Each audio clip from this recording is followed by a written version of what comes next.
Di tempat ini dulu ya ada naganya memang ya. Hanya sekarang digambarkan inilah gitu kan. Digambarkan ini. Ya. Ataukah dulu memang pernah ada sosok ular naga yang ada mungkin naga. bertapa? Ada. Ular naga itu kan ular gaib kan. Istilahnya itu kadang-kadang datang, kadang-kadang enggak. Kadang-kadang di atas rawa itu. Kadang-kadang muncul dari tengah rawa. Ini sumber kemuliaan. Biasanya orang-orang yang ingin hajatnya terkabul ya. Dan ini namanya pohon kembar. Inilah tempat beliau menepi atau mengheningkan cipta. Bagaimana beliau meningkatkan spiritualnya menghadapi ontran-ontran yang berada di kerajaannya.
Oke teman-teman ya, kali ini kita berada di daerah Banyuwangi. Lebih tepatnya kita berada di sebuah desa Bayu. Tempat ini dikenal dengan Rowo Bayu. Nah, seperti apa nanti tempat ini kita akan lihat bersama-sama ya. Dan di dalam sini banyak sekali menyimpan sisa cerita-cerita dari leluhur yang pernah ada di sini, yang juga merupakan petilasan dari Prabu Tawangalun. Let's go, kita berangkat.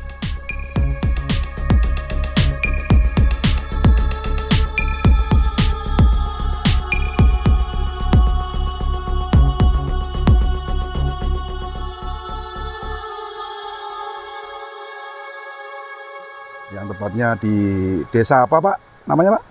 Sambung Rejo, Desa Bayu. Desa Bayu ya? Ya. Kecamatannya ikut Kecamatan Songgon, Banyuwangi.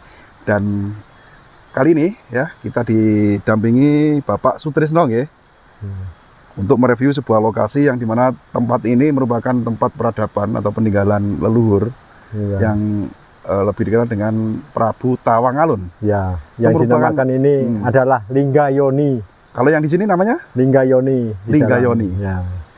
Sebelum memasuki area yang disebut Pak Sutris tadi, yang dinamakan Linggayoni, ini pintu gerbangnya dijaga 2 ekor ular naga, patung naga, ngeten nggih. Ini ada sejarahnya Pak, patung naga ini Pak? Ada sejarahnya enggak? Sejarahnya itu hanya kalau di Banyuwangi itu memang tradisinya naga itu ya. Maksud saya di tempat ini dulu ya ada naganya memang ya. Hanya sekarang digambarkan inilah gitu kan. Digambarkan ini. Ya. Ataukah dulu memang pernah ada sosok ular naga yang mungkin bertapa? Ada. Bapak bisa menceritakan kisah dari perwujudan ular naga yang sehingga dibuatkanlah monumen. Ular naga itu kan ular gaib kan. Istilahnya itu kadang-kadang datang, kadang-kadang enggak. Kadang-kadang di atas rawa itu. Kadang-kadang muncul dari tengah rawa. Sosok ular naga itu sering melintas ke tempat ini, sehingga oleh pendiri tempat ini dibuatkanlah patung naga. Nonton. Pak Sutris, bisa kita masuk ke bawah sana, ke dalam sana, ya.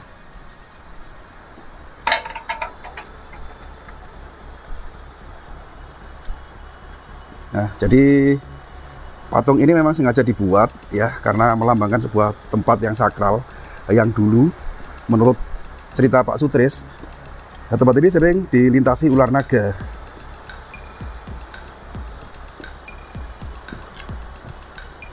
Oke. Dan berlumut. Musim hujan. Apa, Pak? Ya, musim hujan begini. Musim hujan berlumut ya. Kalau yang ini apa namanya, Pak? Pak Sutris? Ini hanya apa itu untuk orang Bali aja itu. Untuk ritual juga, Pak Sutris ya? Ya. Untuk ritual juga.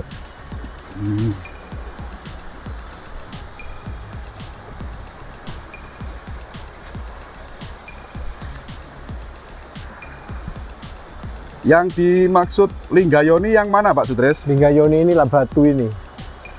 Batu besar ini dinamakan Linggayoni. Ya, itu namanya batu itu lingga. Jadi lingga itu kalau semedi di sini itu namanya Linggayoni, itu ada yoninya lah gitu kan. Sebuah lingga yang memiliki yoni, ngoten nggih.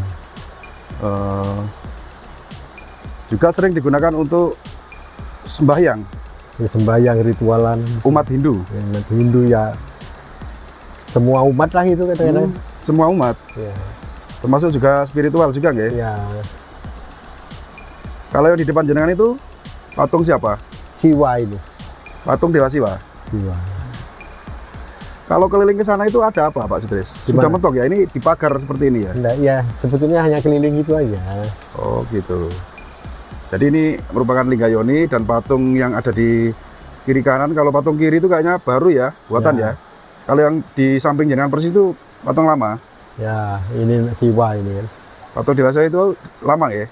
Ya. Patung asli, arca asli ya? Nah, seperti ini. Pak Sutris, next setelah kesini kita menuju ke mana? Candi. Ke Candi? Ya. Oke. Kita lanjut ke Candi ya. Monggo Pak Sutris.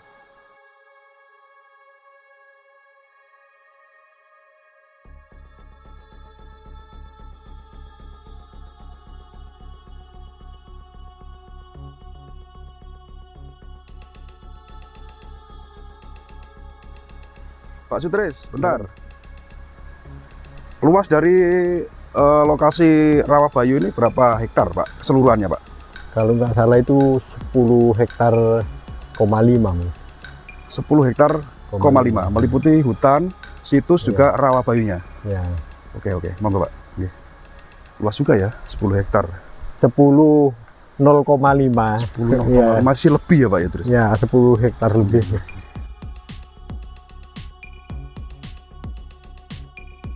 Di Pak Sutrisno ada panggilan dari keluarganya, tidak bisa mendampingi sampai eksplor kita sampai tuntas. Dan kebetulan hari ini kita bertemu saudara juga di Banyuwangi. Paling asmo sinten Pak?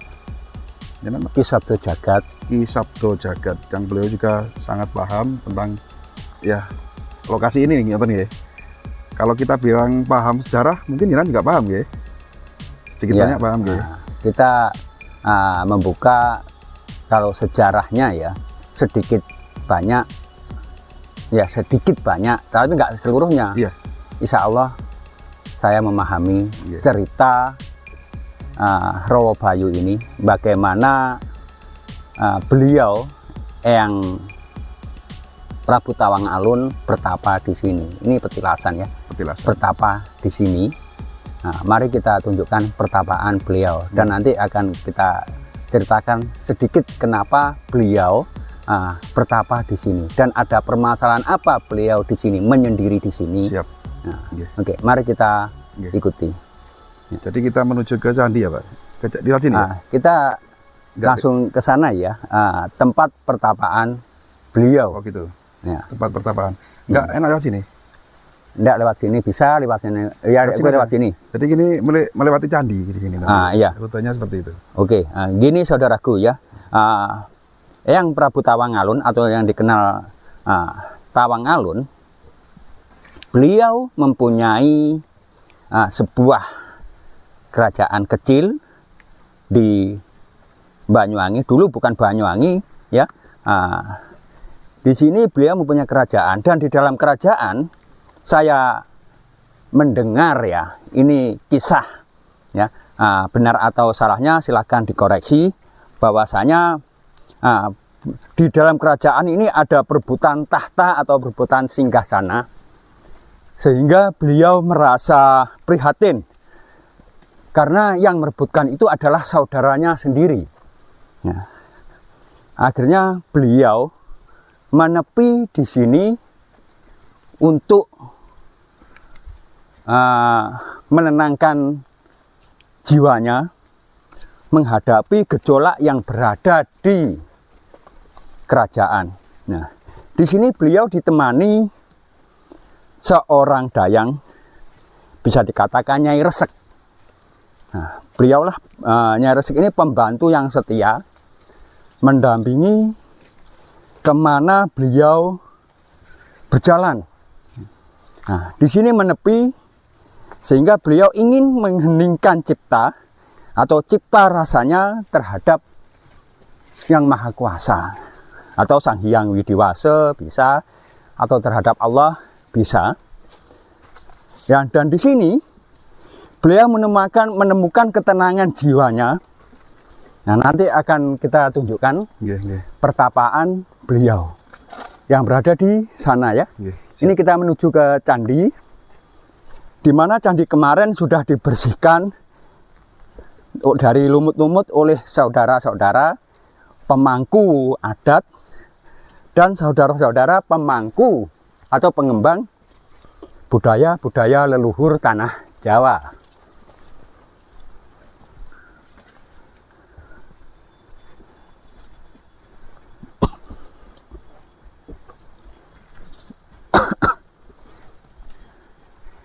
Ya, ini candi. Candi apa Pak namanya Pak? Mohon maaf saya tidak bisa mengatakan. Tetapi ini memang Candi Macan Putih ya. Tetapi ini simbol bahwasanya sebelum adanya peradaban atau peradaban baru, di sini sudah ada petilasan ya. Ini tempat beliau bermeditasi ya, namanya Puncak Agung Macan Putih. Oh, Candi Puncak Agung Macan Putih. Jadi Eyang Macan Putih di sini saudaraku ya. Nah, beliau berusaha untuk mengheningkan cipta rasa beliau terhadap ontran-ontran yang berada di istananya, karena perebutan kekuasaan. Beliau meninggalkan semua itu untuk menepi, sehingga kalau ada orang bilang itu menyendiri ya, bertapa untuk mengeningkan cipta rasa beliau. Mari kita menuju ke tempat pertapaan beliau. Dan di tempat itu beliau bertapa, dan di bawahnya ini biasanya dibuat tempat-tempat orang bermeditasi. Ya, mari kita lanjut. Kalau yang sebelah kanan itu apa Pak?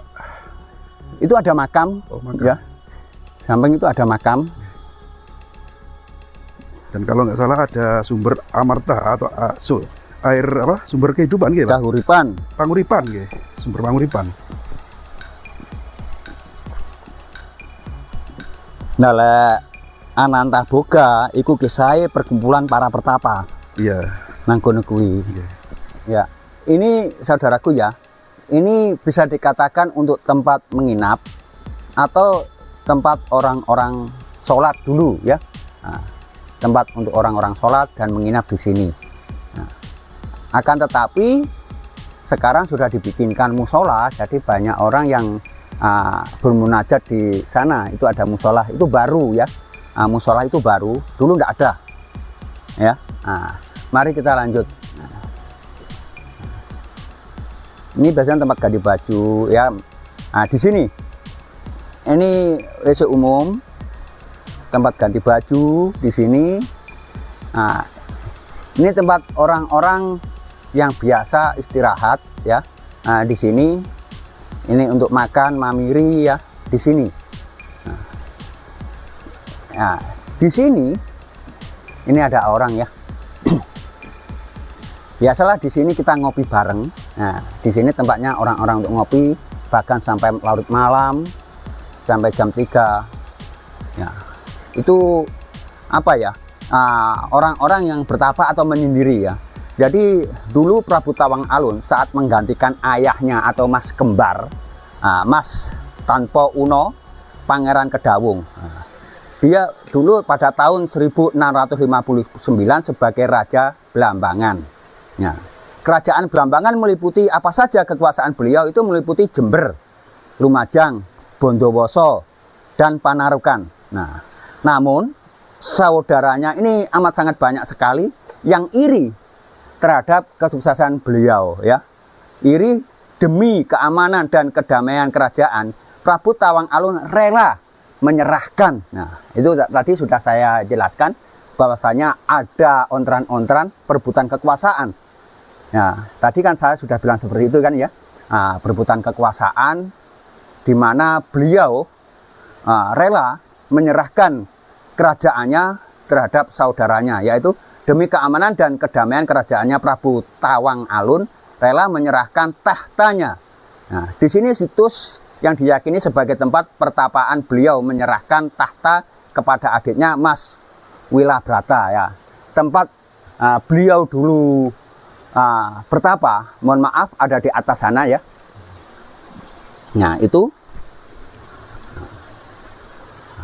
ada di bawah bambu. Nanti kita ke sana nggak apa? Iya, bisa. Nanti. Cuman ke sini dulu ya. Ya, ada di bawah bambu ya. Terus kalau kita naik ke sana itu ada makam. Ada beberapa makam di atas sana. Nah, itu makam leluhur kita ya. Nah, kalau ini biasanya tempat orang bermunajat atau bermeditasi. Ya, kita bisa mengeningkan cipta rasa terhadap kepada Tuhan. Dan di belakang ini ada sumber kamulyan, sumber pengobatan, dan sumber kahuripan. Bisa masuk nggak Pak? Nah, coba mari kita lihat ya belakang. Itu yang kecil itu.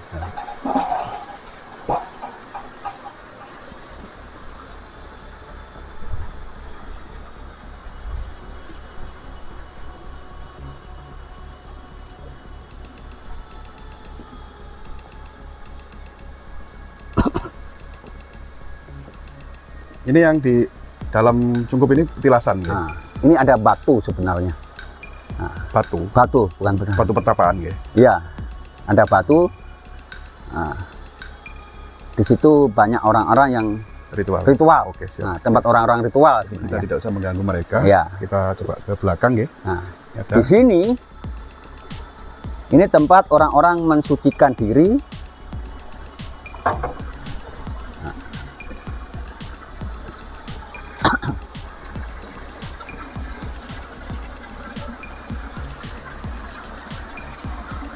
Nah, ini sumber kamulyan.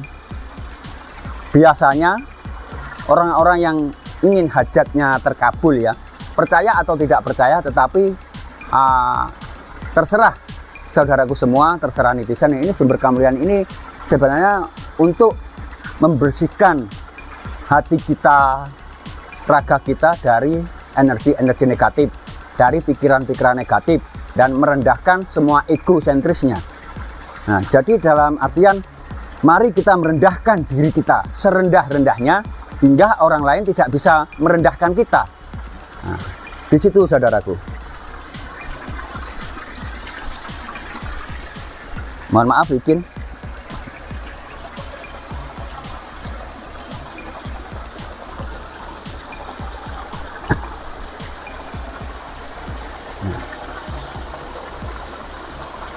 Ini tempat biasanya untuk melukat ya. Nah, sumber rahayu. Nah, rahayu itu bisa dikatakan selamat, bisa dikatakan kabejan. Ya, rahayu. Terus yang ada sumber panguripan. Nah, di sini ada sangkut pautnya dengan sumber kamulyan. Nah, kenapa dikatakan sumber panguripan? Nah, di sini kita melukat, orang lain bilang, tetapi kalau orang Islam wudhu ya, berwudhu di sini. Nah, untuk membersihkan dari sifat iri hati dan dengki.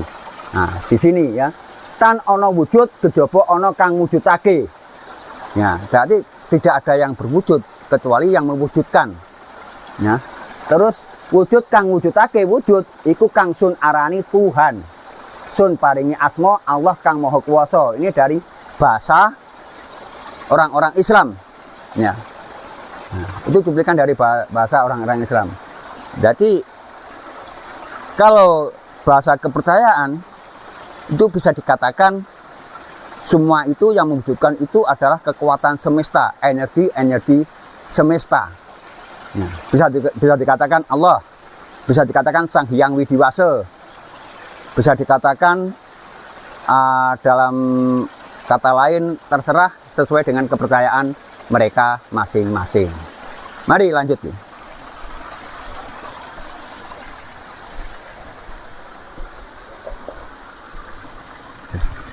Oke, mari kita lanjut menuju ke tempat beliau bertapa ya.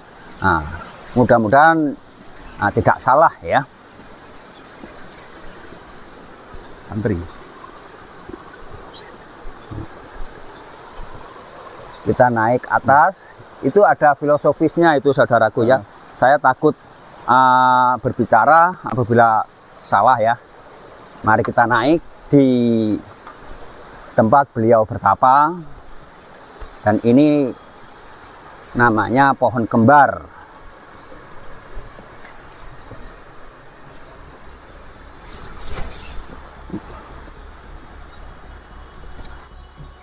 Ya, saudaraku, saya ulang, disinilah tempat beliau menepi atau mengheningkan cipta.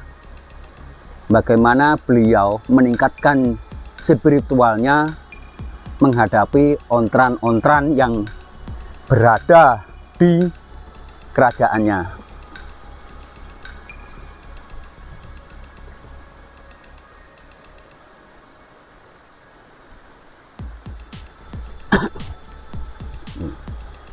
Mohon maaf ya. Nah, di sini beliau yang begitu, sebenarnya beliau itu sedih menghadapi saudara-saudaranya yang gila jabatan, yang gila terhadap duniawi. Makanya kerajaan itu dipasrahkan ke saudaranya. Dan di sini beliau ditemani oleh Nyai Resek. Ini pembantu yang begitu luar biasa.